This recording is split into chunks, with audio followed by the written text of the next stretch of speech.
नमस्कार, मैं हूं अरुण तोमर। आप देख रहे हैं एशियन न्यूज। हमारे खास कार्यक्रम कैबिनेट एनालिसिस में आपका स्वागत है। इस कार्यक्रम में हम आपको उन महत्वपूर्ण फैसलों की जानकारी देंगे जो देश के अलग अलग राज्यों की कैबिनेट बैठकों में लिए गए हैं। आज हम बात करेंगे मध्य प्रदेश और उत्तर प्रदेश की कैबिनेट बैठक की। इन बैठकों में किन योजनाओं को मंजूरी मिली है, किन मुद्दों पर चर्चा हुई है और इन फैसलों से आम जनता को कैसे लाभ होगा। आइए सबसे पहले बात करते हैं मध्य प्रदेश की।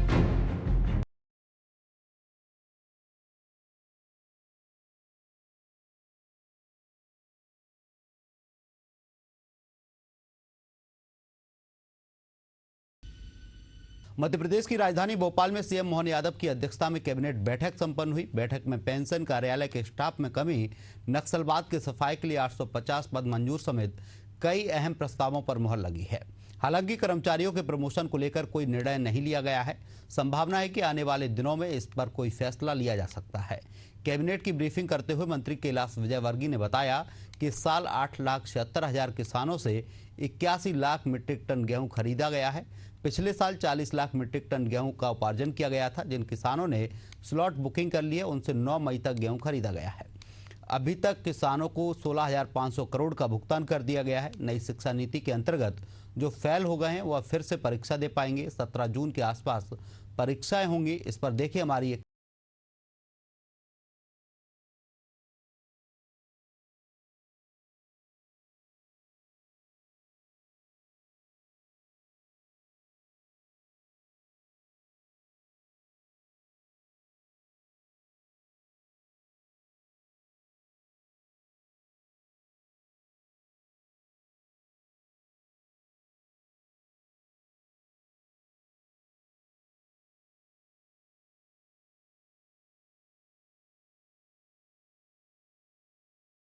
पचमढ़ी का नजूल क्षेत्र 395.93 हेक्टेयर में फैला। पदक जीतने वाले खिलाड़ियों का होगा सम्मान। खिलाड़ियों को 50 लाख रुपए की मिलेगी अतिरिक्त राशि। कांस्य पदक जीतने वाले खिलाड़ियों को मिलेंगे 1 करोड़ रुपए। राज्य केंद्रीकृत पेंशन प्रोसेसिंग सेल का गठन। पेंशन मामलों से जुड़ी सभी प्रक्रियाओं को देखेगा सेल। जिला स्तर पर बनाए जाएंगे पेंशन समाधान केंद्र। अस्थायी रूप से 2 साल के लिए होगी व्यवस्था। राज्य सरकार का 5 करोड़ का आएगा खर्च। नए जिलों में खुलेंगे आपूर्ति और नापतोल कार्यालय। पचमढ़ी में नजूल भूमि को लेकर बड़ा फैसला। नगर की नजूल भूमि को लेकर एक बड़ा फैसला हुआ है। यह भूमि अभ्यारण्य की सीमा से अलग की जाएगी। पचमढ़ी का नजूल क्षेत्र 395.93 हेक्टेयर में फैला है। यह क्षेत्र साडा के नियंत्रण में है। सरकार ने इसे पचमढ़ी अभ्यारण्य की सीमा से बाहर करने का निर्णय लिया है। इससे पहले 22 दिसंबर 2017 को एक अधिसूचना जारी की गई थी। इस अधिसूचना के द्वारा पचमढ़ी अभ्यारण्य के पास के 11 गांवों को अभ्यारण्य से बाहर कर दिया गया था। कुछ गांवों को इनक्लोजर में रखा गया था। पचमढ़ी अभ्यारण्य की सीमा जो थी उसमें बहुत सारी हमारी नजूल की भूमि थी। इसके ऊपर काफ़ी समय से केस चल रहा था। सुप्रीम कोर्ट से सरकार जीत गई है और जो राज्य शासन द्वारा वन्यजीव संरक्षण अधिनियम 1972 की धारा 18(1) के तहत इन सब क्षेत्रों के अंदर विकास प्रतिबंधित था। वहाँ की पचमढ़ी नगर खुद वन भूमि में था, ऐसा वन विभाग का कहना था। पर जब इसके ऊपर इसकी नक्ति की गई, फिर उसके ऊपर वन विभाग और सरकार के निर्णय पर थोड़ा सा डिस्प्यूट था, तो कोर्ट गए, हाई कोर्ट गए। हाई कोर्ट ने सरकार के पक्ष में निर्णय दिया और नजूल की भूमि लगभग 395.931 हेक्टेयर नजूल भूमि है।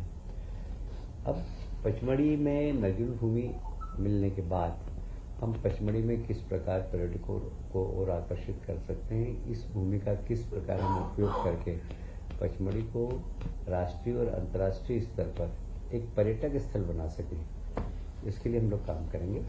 और मैं समझता हूँ कि एक बहुत बड़ी सरकार की सफलता है। एक बहुत बड़ी जमीन का हिस्सा हमें मिला है जहाँ पर बहुत विकास की संभावना है।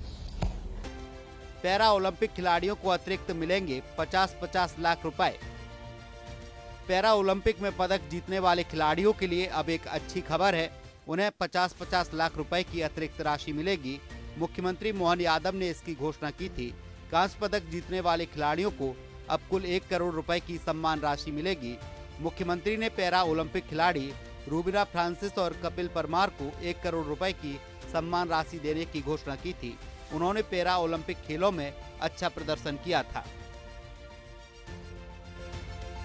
आप सभी जानते हैं कि ओलंपिक, पैरा ओलंपिक दिव्यांग लोगों का होता है। दिव्यांग बच्चे उसमें भाग लेते हैं। पेरिस फ्रांस में जब ओलंपिक खेल हुए थे तो फ्रांस में, तो भारत ने हॉकी में कांस्य पदक जीता था। उसमें हमारे यहाँ का एक खिलाड़ी था जिसने, विवेक सागर नाम था उसका, नर्मदापुरम का। उसको सरकार ने 1 करोड़ रुपए दिए थे। इस दिव्यांग लोगों का ओलंपिक हुआ, उसमें भी हमारे यहाँ के 2 बच्चे, रूबिना फ्रांसिस व कपिल परमार, ये जूडो में और शूटिंग में इन लोगों ने भी मेडल जीता था। तो उनकी मांग थी कि हमें भी ओलंपियन की तरह हमें भी 1 करोड़ रुपए दिए जाए, जबकि इनको 50-50 लाख रुपए देता था खेल रहा। तो आज माननीय मुख्यमंत्री जी ने इस विषय को लाकर और 1-1 करोड़ रुपए देने की घोषणा की है। उसकी स्वीकृति आज कैबिनेट में दे दी गई है। नक्सल प्रभावित जिलों के लिए स्पेशल दस्ता। नक्सल प्रभावित जिलों के लिए सरकार ने एक विशेष योजना बनाई है। बालाघाट, मंडला और डिंडोरी जिलों में विशेष सहयोगी दस्ते बनाए जाएंगे। इसके लिए 850 पदों को मंजूरी दी गई है। यह स्वीकृति 1 वर्ष के लिए दी गई है। आप सभी जानते हैं कि नक्सलवाद के खिलाफ केंद्र सरकार, हमारे गृह मंत्री जी बहुत सक्रियता से काम कर रहे हैं और नक्सलवाद को खत्म करने का उन्होंने संकल्प लिया है कि 2026 तक हम नक्सलवाद खत्म कर देंगे।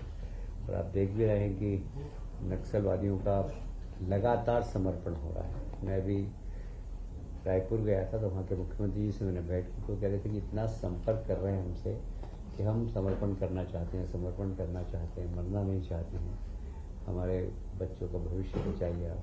तो अब दौड़ दौड़ के समर्पण के लिए नक्सलवादी सरकार के पास खबर भिजवा रहे हैं। ये एक बहुत बड़ा सरकार के मूवमेंट का असर हुआ है।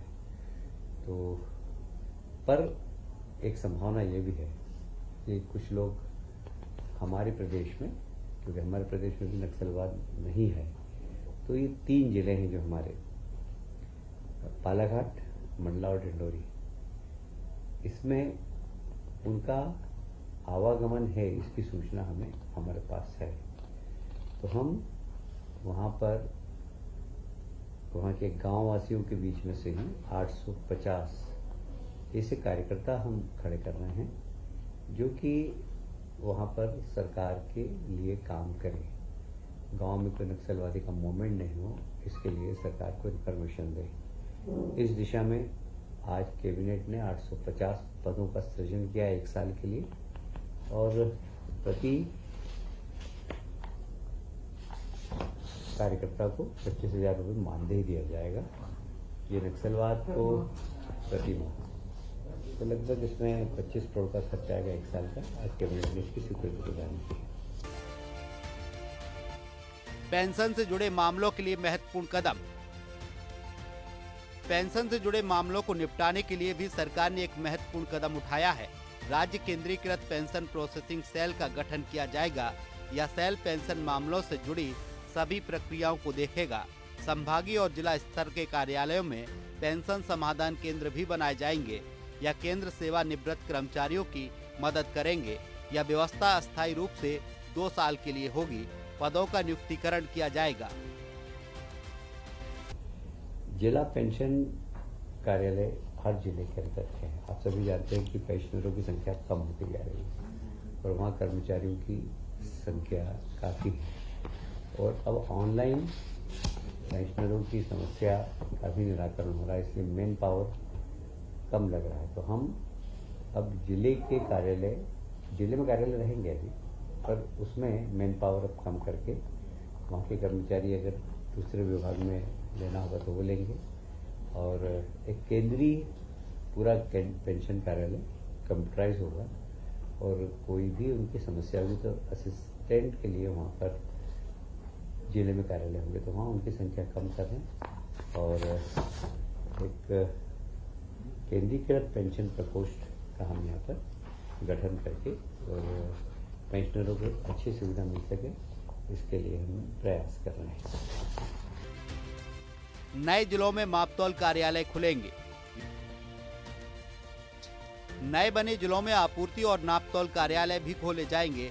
मऊगंज, मेहर और पांढुणा में खाद्य नागरिक आपूर्ति एवं उपभोक्ता संरक्षण विभाग के अंतर्गत जिला आपूर्ति अधिकारी कार्यालय खोले जाएंगे। निवाड़ी, मऊगंज, मैहर और पांढुणा में नापतौल कार्यालय भी खोलने हैं। 3 जिला आपूर्ति अधिकारी कार्यालयों के लिए 16 पद और 4 जिलों में नापतौल कार्यालयों के लिए 13 पद स्वीकृत किए गए हैं। मऊगंज, मैहर और पांढुणा में जिला आपूर्ति अधिकारी का 1-1 पद, सहायक आपूर्ति अधिकारी का 1-1 पद, कनिष्ठ आपूर्ति अधिकारी के मऊगंज में 2 और मैहर, पांढुणा में 1-1 पद, लेखापाल का 1-1 पद और भृत्य का 1-1 पद स्वीकृत किया गया है। निवाड़ी, मऊगंज, मैहर और पांढुणा में नापतौल कार्यालयों के लिए निरीक्षक का 1-1 पद, सहायक ग्रेड 3 का 1-1 पद, श्रम सहायक के मऊगंज में 2 पद और मैहर, पांढुणा और निवाड़ी में 1-1 पद स्वीकृत किए गए हैं। हमारे नवगठित जिले हैं मऊगंज, मैहर और पांढुणा। इसमें खाद्य नागरिक आपूर्ति और उपभोक्ता संरक्षण विभाग के ऑफिस नहीं थे, इनके कार्यालय स्थापित करने की स्वीकृति दी है। उसके साथ ही नापतोल हेतु गठित नए जिले निवाड़ी, मैहर और पांढुणा में भी अलग से नापतोल विभाग के लिए कार्यालय गठित किए जाएंगे। अब बात करते हैं उत्तर प्रदेश की, जहां मुख्यमंत्री योगी आदित्यनाथ की अध्यक्षता में लोक भवन में कैबिनेट की बैठक आयोजित की गई। इस बैठक में योगी सरकार ने एक और ऐतिहासिक कदम उठाते हुए ग्लोबल कैपेबिलिटी सेंटर्स GCC नीति को मंजूरी दी है।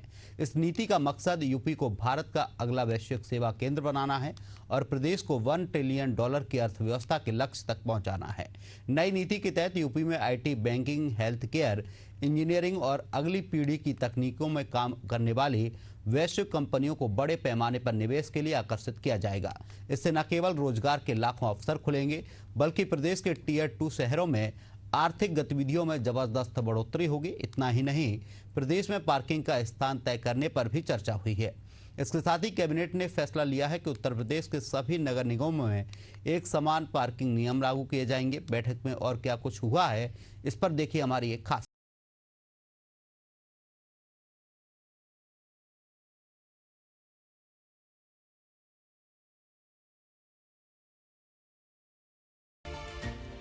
यूपी कैबिनेट के महत्वपूर्ण फैसले। राज्य कर्मचारियों की तबादला नीति को मिली मंजूरी। 15 मई से 15 जून के बीच होंगे कर्मचारियों के तबादले। शहरों में नई पार्किंग नीति को मिली मंजूरी। PP मॉडल पर बनेगी शहर की सभी पार्किंग। पहले चरण में 17 नगर निगमों में पार्किंग नीति की होगी शुरुआत। पार्किंग के लिए 5 साल के लिए दिया जाएगा लाइसेंस। पार्किंग का किराया नगर निगम करेगी तय। राज्य कर विभाग का दर्जा व्यवसायिक से बदलकर सेवारत विभाग पर। उत्तर प्रदेश स्टेट कैरेज बस अड्डा कॉन्ट्रैक्ट नीति 2025 को मिली मंजूरी। अडानी ग्रुप से बिजली खरीदेगी सरकार। प्रदेश सरकार को 2,958 करोड़ की होगी बचत। 2025-26 की स्थानांतरण नीति को मिली मंजूरी। योगी सरकार द्वारा स्थानांतरण नीति को वित्तीय वर्ष 2025-26 के लिए प्रभावी किया गया है। वित्त मंत्री सुरेश खन्ना ने बताया कि नई नीति में पिछली नीति के ज्यादातर प्रावधानों को शामिल किया गया है। इसके जरिए जून 2025 तक समूह क व ख के जो अधिकारी किसी जिले में सेवा काल के 3 वर्ष पूरे कर चुके हैं, उन्हें अन्य जिलों में तथा मंडल में 7 वर्ष पूरे कर चुके अधिकारी और कर्मचारियों का स्थानांतरण किया जाएगा। मंडलीय कार्यालयों में की गई तैनाती इस अवधि में नहीं गिनी जाएगी, मगर यहाँ भी 3 वर्ष से अधिक कार्यरत अधिकारी और कर्मचारियों को प्राथमिकता के आधार पर स्थानांतरित किया जाएगा। स्थानांतरण समूह क व ख के संवर्गवार कार्यरत अधिकारियों की संख्या के अधिकतम 20% व समूह ग व घ में यह क्रमशः 10% रहेगा। समूह ख व ग के लिए मेरिट बेस्ड ऑनलाइन सिस्टम के आधार पर की जाएगी। इस क्रम में मंदित बच्चों व पूर्णतः दिव्यांग बच्चों के माता पिता की तैनाती ऐसे स्थानों पर हो सकेगी जहां उचित देखभाल और चिकित्सा की समुचित व्यवस्था होगी। दुधवा महोत्सव कराएगी प्रदेश सरकार। योगी सरकार प्रदेश में पर्यटन को बढ़ावा देने और सांस्कृतिक धरोहरों को वैश्विक मंच पर पहचान दिलाने के लिए निरंतर प्रयासरत है। इसी कड़ी में मुख्यमंत्री योगी आदित्यनाथ ने लखीमपुर खीरी स्थित दुधवा टाइगर रिजर्व में दुधवा महोत्सव कराने का निर्णय लिया है। दुधवा महोत्सव नवंबर में होगा। यह प्रदेश का पहला आवासीय सांस्कृतिक एवं वन्यजीव महोत्सव है। 3 दिवसीय महोत्सव न सिर्फ प्रदेश की सांस्कृतिक विविधता और जैविक समृद्धि का उत्सव होगा, बल्कि यह पर्यटकों को जंगल की गोद में प्रकृति से जुड़ने और थारू संस्कृति को करीब से जानने का मौका देगा। साथ ही देश की जानी मानी हस्तियों द्वारा परफॉर्मेंस भी दी जाएंगी। अडानी से बिजली खरीदेगा यूपी। यूपी में बिजली की खरीद अडानी पावर लिमिटेड से होगी। लगभग ₹5.38 प्रति यूनिट की दर से यह बिजली खरीदी जाएगी। एक अनुमान के मुताबिक इससे 2,958 करोड़ की बचत होगी। प्राइवेट बसों के लिए बनेंगे बस स्टैंड। यूपी में निजी बसों के संचालन को व्यवस्थित करने के लिए सरकार उत्तर प्रदेश स्टेट कैरेज बस अड्डा, कॉन्ट्रैक्ट कैरेज और all India tourist bus park स्थापना एवं विनियमन बस पार्क नीति 2025 लागू करेगी। इसके तहत सभी 75 जिलों में प्राइवेट बसों के लिए बस स्टैंड बनाए जाएंगे। इन बस अड्डों पर यात्रियों और ड्राइवरों कंडक्टरों के लिए सभी आधुनिक सुविधाएं उपलब्ध होंगी। नई नीति से यातायात व्यवस्था सुधरेगी और यात्रियों को सुविधा मिलेगी। पार्किंग की मांग को हमें नियोजित करना पड़ेगा और पार्किंग की व्यवस्था को बनाते हुए हमें उससे राजस्व भी अगर मिल सके तो हमें नगर निकायों के लिए राजस्व भी उत्पादित करना है और उसमें स्मार्ट टेक्नोलॉजी का आईटी इनेबल्ड टेक्नोलॉजी का भी हमें उपयोग करना है। मल्टी लेवल पार्किंग, क्योंकि शहरों में जगह कम पड़ती जा रही है, तो मल्टी लेवल पार्किंग करके हमें इसकी व्यवस्थाओं को आगे बढ़ाना है और सार्वजनिक जो परिवहन के जो संसाधन है उसमें हम और भी अच्छी व्यवस्थाएं, जैसे पार्किंग की जगहों पे इलेक्ट्रिक चार्जिंग की भी व्यवस्था क्यों न हो। इलेक्ट्रिक चार्जिंग के साथ साथ अन्य जो हमें वहाँ गाड़ी को साफ करने, गाड़ी को धोने, गाड़ी की हवा भरने, ये सारी व्यवस्थाएं साथ में करने के लिए हमने ये सोचा कि प्रथम चरण में 17 नगर निगमों में हम ये नियमावली लेकर के आए हैं, उसको लागू हम करेंगे और उसमें ये कहा गया है कि पीपीपी मॉडल पे प्राइवेट पार्टियां, हमारे माननीय मुख्यमंत्री जी के मार्गदर्शन भी लिया गया और उसके बाद आज मंत्रिमंडल के समक्ष हमने प्रस्तुत किया, जिसे माननीय मंत्रिमंडल ने उसकी 1500 मेगावाट बिजली की खरीद। बिजली आपूर्ति की बढ़ती मांग को पूरा करने के लिए सरकार 1600 मेगावाट की परियोजनाओं से 1500 मेगावाट बिजली खरीदने का प्रस्ताव पारित करेगी। यह खरीद प्रतिस्पर्धात्मक बिडिंग के आधार पर होगी, जिससे राज्य में निर्बाध बिजली आपूर्ति सुनिश्चित होगी। उत्तर प्रदेश प्रगति के पथ पर जा रहा है और स्वाभाविक है कि हमारी ऊर्जा की जो मांग है, ऊर्जा की जो खपत है, वो दिन प्रतिदिन बढ़ती जा रही है। पिछले वर्ष आपने देखा कि 30,000 मेगावाट की पीक डिमांड हम लोग क्रॉस कर गए थे और इस बार भी अगर वही ट्रेंड रहा तो इस बार भी कुछ वैसा ही होगा।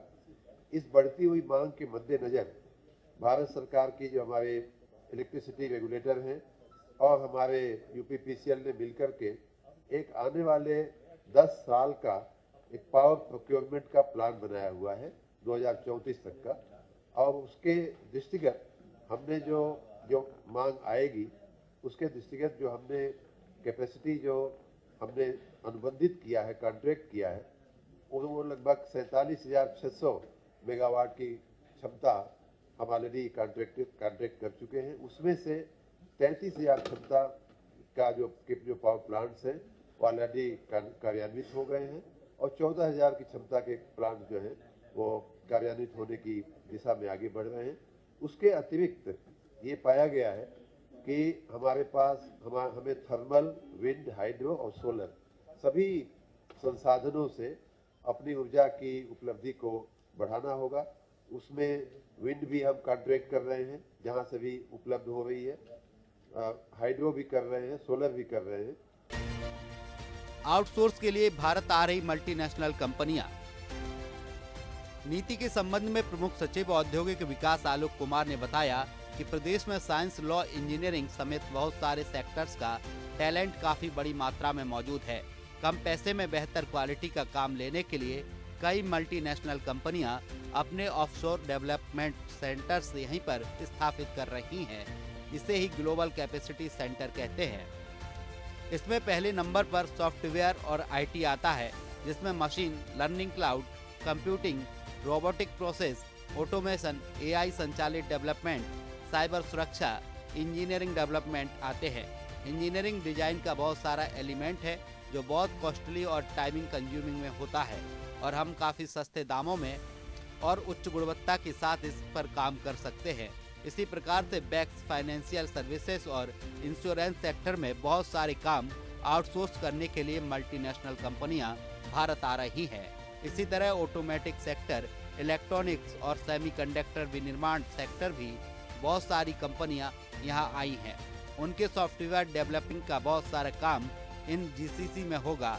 उन्होंने बताया कि आज भारत में लगभग 1700 जीसीसी हैं और इनके तेजी से बढ़ने की उम्मीद है। नोएडा में अभी माइक्रोसॉफ्ट ने 10,000 सीटर डेवलपमेंट सेंटर का शिलान्यास किया है। एमक्यू ने भी 3,000 सीटर इंजीनियरिंग डेवलपमेंट सेंटर का सेटअप किया है। हमको एनसीआर और नोएडा के साथ ही वाराणसी, कानपुर और प्रयागराज जैसे शहरों में भी इन सेंटर्स को लाने की व्यवस्था करनी है। देश में सबसे आकर्षक प्रोत्साहन पैकेज। योगी सरकार द्वारा घोषित यह नीति भारत की सबसे प्रतिस्पर्धी और समर्पित नीति मानी जा रही है। इसमें निवेशकों को संचालन से लेकर कौशल विकास तक हर स्तर पर व्यापक सहायता मिलेगी। इसके तहत ऑपरेशनल सब्सिडी के अंतर्गत किराया, बिजली, बैंडविड्थ और डेटा सर्विस पर 20% सब्सिडी, 80 करोड़ तक की सहायता प्राप्त होगी। वही पैरोल सब्सिडी के तहत यूपी निवासी कर्मचारियों के वेतन पर 1.8 लाख रुपए तक प्रतिवर्ष की प्रतिपूर्ति का लाभ मिलेगा। फ्रेशर और इंटर्न सब्सिडी के तहत नए ग्रेजुएट्स को भर्ती करने पर 20,000 और इंटर्नशिप पर 5,000 रुपए प्रति माह तक की सहायता प्राप्त होगी। ईपीएफ ट्रेनिंग और आरएसटी अनुदान के तहत सामाजिक रूप से पिछड़े वर्गों के लिए विशेष प्रावधान किया गया है। वही भूमि और स्टाम्प ड्यूटी में छूट, पूंजी और ब्याज पर सब्सिडी, साथ ही एसजीएसटी की प्रतिपूर्ति भी इसमें शामिल है। सिंगल विंडो सिस्टम के तहत इन्वेस्ट यूपी के जरिए सारी स्वीकृतियां ऑनलाइन और सरल होंगी। 2 लाख नई नौकरियों का रास्ता साफ। इस नीति के लागू होने से IT, analytics, HR, customer support और फाइनेंस जैसे क्षेत्रों में 2 लाख से ज्यादा गुणवत्तापूर्ण नौकरियां सृजित होंगी। साथ ही वैश्विक निवेश भी तेजी से प्रदेश में प्रवेश करेगा। इससे न केवल शहरी बल्कि ग्रामीण क्षेत्रों में भी आर्थिक विकास को गति मिलेगी। जीसीसी नीति महिलाओं, एससी, एसटी, ट्रांसजेंडर और दिव्यांगजनों के लिए रोजगार में विशेष प्रोत्साहन देती है। इसके अलावा स्टार्टअप्स को आइडिएशन, पेटेंट और रिसर्च के लिए भी भरपूर मदद दी जाएगी। इन निर्णयों से मध्य प्रदेश और उत्तर प्रदेश दोनों प्रदेशों में सकारात्मक बदलाव आने की उम्मीद है। मध्य प्रदेश में नक्सलवाद की सफाई और नई शिक्षा नीति के क्रियान्वयन से राज्य में विकास को गति मिलेगी। इससे राज्य के युवाओं को बेहतर शिक्षा और रोजगार के अवसर मिलेंगे, जिससे उनके जीवन में सुधार होगा। उत्तर प्रदेश में ग्लोबल कैपेबिलिटी सेंटर्स नीति के तहत वैश्विक कंपनियों के निवेश से राज्य की अर्थव्यवस्था में बड़ा बदलाव आएगा। इससे राज्य में रोजगार के लाखों अवसर खुलेंगे और प्रदेश के टियर 2 शहरों में आर्थिक गतिविधियों में जबरदस्त बढ़ोतरी होगी। इससे राज्य की आय में वृद्धि होगी और नागरिकों के जीवन में सुधार होगा। इन निर्णयों के क्रियान्वयन से दोनों प्रदेशों के नागरिकों के जीवन में सुधार होगा और राज्य की प्रगति में योगदान मिलेगा। इससे राज्य की अर्थव्यवस्था मजबूत होगी और नागरिकों को बेहतर सुविधाएं मिलेंगी। अब देखना है कि इन निर्णयों के क्रियान्वयन से दोनों प्रदेशों में कितना बदलाव आता है। आज के लिए बस इतना ही। जल्द फिर से आपके लिए नए विषयों के साथ उपस्थित होंगे। आप देखते रहिए एशियन न्यूज। नमस्कार।